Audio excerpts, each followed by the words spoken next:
Gives me much pleasure to be here. One of the advantages of speaking last is that you have a lot of people speak before you, and they have already said what needs to be said, so I don't have to be very long.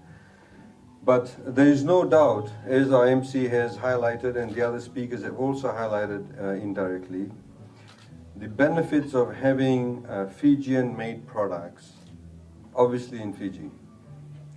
But more importantly, what tonight signals, and this is what government has been trying to focus on, is obviously a country like Fiji cannot compete with China.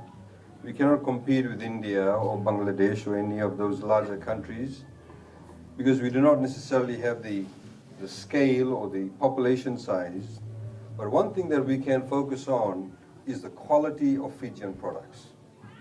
And that's where our entire focus should be on. If we are doing something, let's do it well. If you're sewing a shirt, get the quality right. If you're building roofing profiles, let's get it certified. If you're in tourism, let's ensure that we consider the environmental impact on the environment around us. Focus on sustainability.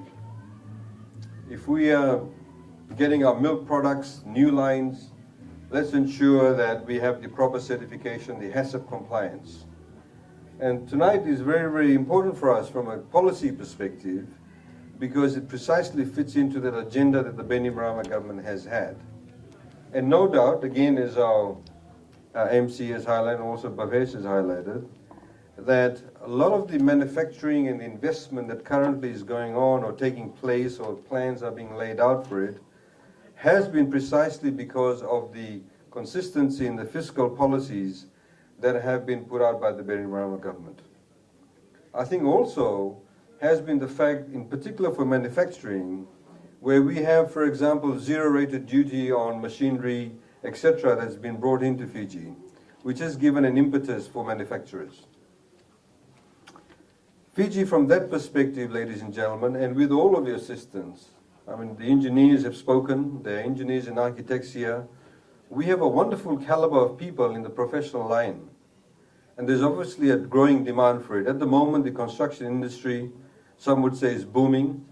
Some would say is very robust, or at least there's a huge demand for work. There's also a huge demand for architects and engineers because there is quite a lot of activity taking place in the economy.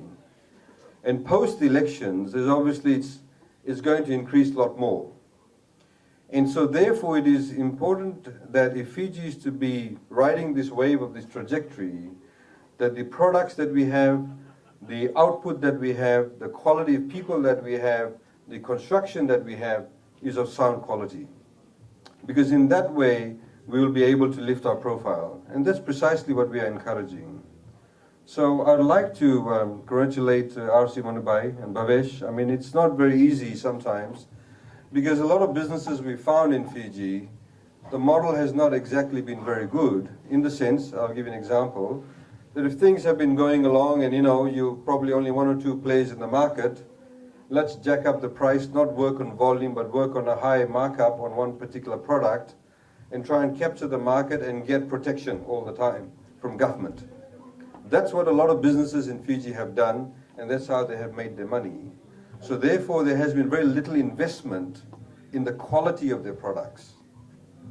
So by having a focus on quality, we are now able to provide better quality products to the consumers, but also to encourage competition. Fiji has enormous potential to have an enormous home construction industry. Unfortunately, we don't really have that. Somebody will go and put up a fence or one-bedroom extension, but for an average Fijian to build a one-bedroom extension because they've got a new child or they want to build a new home is actually beyond their means. That is a huge problem. We still have people in Fiji who recycle nails, rusted nails, they'll put it in oil or whatever it is and try and use it again. We have to be able to ensure that we create that home construction industry in Fiji. This is why the Honorable Prime Minister announced in the budget speech a $10 million grant to encourage people to buy homes, but more so to build homes. And we've been having meetings. Only a few days ago, we've had meetings with the banks. We had all the CEOs, and we hope to map out a way forward as to how we would disburse that $10 million and how people can qualify. Because if we get the home construction industry going, we have quality products, then there's an enormous amount of economic activity that's generated. Most countries, if you look at the home construction industry, it's used as the general health indicator of any economy. And that's what we are trying to do. So ladies and gentlemen, I think it's an enormous team effort.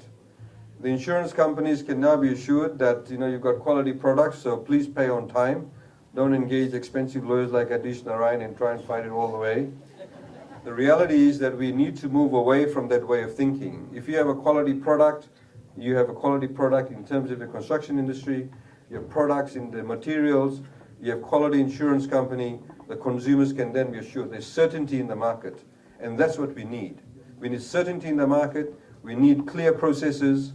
I was told, unfortunately, the other day that somebody who's been certified to use this Made in Fiji brand that we are promoting, in fact, went against the certification and brought simply something from overseas and tried to pass it off as a Fijian-made product. That we cannot tolerate. And at the moment, there's an investigation going on. And if that particular company is found out to have done that, they'll be publicly admonished and the certification will be taken away. If you look at all countries, there needs to be proper processes and adherence to standards and certification, etc. And if Fiji is able to muster that and be able to do that in the next 4 to 5 years, we are in fact on we can ride the wave that we're all waiting to ride. So ladies and gentlemen, thank you very much for being here tonight. My congratulations once again. Please put your hands together for Roofing and Profiles Fiji Limited. They've done a fantastic job, spent a lot of money, have got the certification. Congratulations, Bhavesh, for all your hard work and perseverance. And I wish you all a very good evening. Vinaka.